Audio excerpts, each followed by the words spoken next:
सवाल है आनंद झा का, ये दीपक नाइट्राइट के बारे में जानना चाहते हैं। 100 शेयर हैं इनके पास और 1800 मोटा-मोटी भाव इनका है 5 साल के लिए।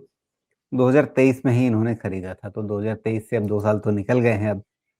तो ये पूछ रहे हैं कि अभी तो अच्छा फ़ायदा हो रहा था मगर बुक नहीं किया, अब घाटे में हैं। अगले 2 साल के लिए कैसा व्यू रहेगा? ये एक मतलब क्लासिक एग्ज़ाम्पल है, जहाँ पर आप किसी सेक्टर पे कॉल लेते हैं, आप ये सोचते हैं कि लंबे समय के लिए रहेंगे तो ठीक है, उतार-चढ़ाव रहेगा लेकिन फिर हम फ़ायदे में तो रहेंगे लंबी अवधि में। तो सब कुछ ठीक मतलब आपने एक सेक्टर ठीक देखा अपने हिसाब से, कंपनी ठीक देखी हिसाब से, लंबी अवधि का निवेश बन करने का धैर्य भी दिखाया अच्छे से। लेकिन ये जो होता है कि प्रॉफ़िट दिखा और उसके बाद फिर वापस घाटे में आ गए। अ, मतलब कब आपको अपने लंबी अवधि के नज़रिए को छोटा कर देना चाहिए? जब अगर ट्रेड है तो फिर एक प्रॉफिट टारगेट के हिसाब से बढ़ना चाहिए और ट्रेलिंग स्टॉप लॉस से आपको अपना प्रॉफिट बचाना चाहिए अगर ट्रेड तो था ट्रेड ही है नहीं तो। ना, इन्होंने 5 साल के लिए हाँ, लिया, लंबी दूसरे अवधि का पॉइंट पे निवेश जाते हैं। बनाया। अब इन्वेस्टमेंट है, तो इन्वेस्टमेंट में बहुत ज़रूरी है कि फंडामेंटल्स या तो काम नहीं कर रहे हैं या कंफर्म हो जाता है कि आगे कोई ट्रिगर नहीं दिख रहा है। तो पहला तो आनंद आपको करना ये चाहिए कि 2-3 हफ्ते 4 हफ्ते पहले केमिकल को फिर से मैंने एक्सप्लेन किया था, जिसमें मैंने एसआरएफ के मैनेजमेंट को सुना था और उनको सुनते हुए मैंने पूरी की पूरी सेक्टर को फिर से समझ के जो आपको बताया था उस चीज़ को सुन लीजिए।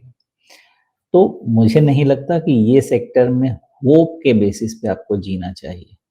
इसमें ग्लोबल प्लेयर क्या कहेंगे? हाँ, ग्लोबल प्लेयर मतलब आप समझिए कि अगर चाइना का कोई प्लेयर है तो उसको आपको ग्लोबल मार्केट में ही रखना पड़ेगा ना। तो इसमें वही प्रॉब्लम है जो आपको यहाँ पे लोकल में वायर्स एंड केबल्स, पेंट में मतलब जो बिल्डिंग मटेरियल में प्रॉब्लम है। कहने का मतलब ये है कि बड़े वाले प्लेयर्स के पास इतनी कैपेसिटी है कि आप आपका सामान मतलब प्रॉफिटेबली बिक ही नहीं पाएगा, वो आपको दबा देगा। वही प्रॉब्लम ये कन्फर्म हो चुका है कि इसमें इस सेक्टर में प्रॉब्लम है। एज़ अ बिज़नेस पैसा बनाएगा बिकॉज़ उनको अपना बिज़नेस एक्सपैंड करने के लिए जगह है, तो अलग-अलग जगह जाके वो अपना पैसा कमा सकते हैं। बट इतना पैसा नहीं कमा सकते हैं कि आपका जो किसी भी केमिकल सेक्टर में जो शेयर्स हैं, उनके वैल्यूएशन को जस्टिफाई कर दें।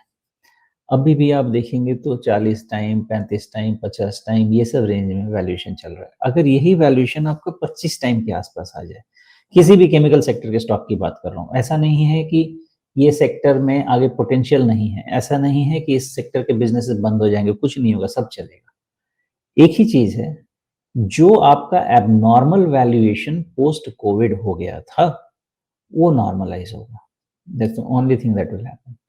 तो सेम थियरी में यहाँ पे लगाऊँगा मैं कि जब ये आप समझें कि 25-30 टाइम्स के रेंज में आ जाता है वैल्यूएशन, तो फिर आप समझिए कि नॉर्मलाइज़ हो जाता है। वो प्राइस से आता है कि टाइम से आता है, आपको समय से पता चलेगा। ये प्रॉब्लम है, इसके अलावा बिज़नेस का कोई इश्यू है? नहीं है। तो प्रॉब्लम कहाँ है? इन्वेस्टर के लिए है, बिज़नेस ओनर के लिए कोई प्रॉब्लम नहीं है, उसका पैसा बनेगा। इन्वेस्टर के लिए प्रॉब्लम ये है कि उसने आने वाले कई सालों के बिज़नेस ग्रोथ के लिए पैसा दे रखा है ऑलरेडी, स्टॉक में प्राइस दे रखा है, वो करेक्ट होगा। तो होप में जीना मुझे तो नहीं लगता कि कोई ठीक बात है। 20-25 टाइम, 30 टाइम के रेंज का अगर वैल्यूएशन किसी केमिकल स्टॉक में मिलता है, तो उसको एनालाइज़ करके देखिए, समझ में आ जाएगा मैं क्या कहना चाह रहा हूँ। जी। अब इनका एक पूरक प्रश्न है, सप्लीमेंट्री सवाल है, और ऐड करना सही रहेगा क्या? अब जितनी बातें आपने समझा दी उसके बाद इससे छुटकारा पाना है या और ऐड करना है? नहीं, नहीं, बड़ी अच्छी कहावत है, कुल्हाड़ी पैर पे नहीं गिरी तो पैर लेके गए कुल्हाड़ी पे मार के आए। अब अगर इसमें समझ पाएँ, तो समझ जाइए, जब मुसीबत सामने दिख रही, भाई क्यों इमोशन में जीने का है? जब समझ में आ रहा है कि सेक्टर में ट्रिगर नहीं है आपके पास, ट्रिगर इन टर्म्स ऑफ क्या बोल रहा हूँ मैं कि फर्दर ग्रोथ का ट्रिगर जो इस वैल्यूएशन को जस्टिफाई कर पाए, नहीं है तो फिर किस लिए? क्यों? और दूसरी चीज़ देखिए मैंने ये भी समझाया वो होगा मुझे लगता है, फाइनली आपका ये जो सपोर्ट था, जो कंजेशन ज़ोन था 1650 वाला ये भी तो चला गया है। तो ये जानने का मतलब ये है कि ठीक है चलिए मान लेते हैं कि ओवरसोल्ड है पैरामीटर्स पे, बाउंस बैक हो सकता है, बट फिर थियरी क्या कहती है? और इसको चलिए 1 साल, डेढ़ साल के बाद एनालाइज़ भी करते हैं, कि अगर ये बेस टूटा है, तो कम से कम मतलब जो पैसा बचता है वो बचाना तो चाहिए। किसी भी थियरी से मुझे नहीं लग रहा कि इसमें कुछ पॉज़िटिव बचा है। हर पैरामीटर पे जाके देख रहा हूँ, तो गड़बड़ ही लग रहा है। मतलब आपका देखिए ना ये बेस बहुत लंबे समय का 1675 का बेस था, वो भी चला गया है। होप में तो जीना नहीं चाहिए, बाकी अपनी इच्छा।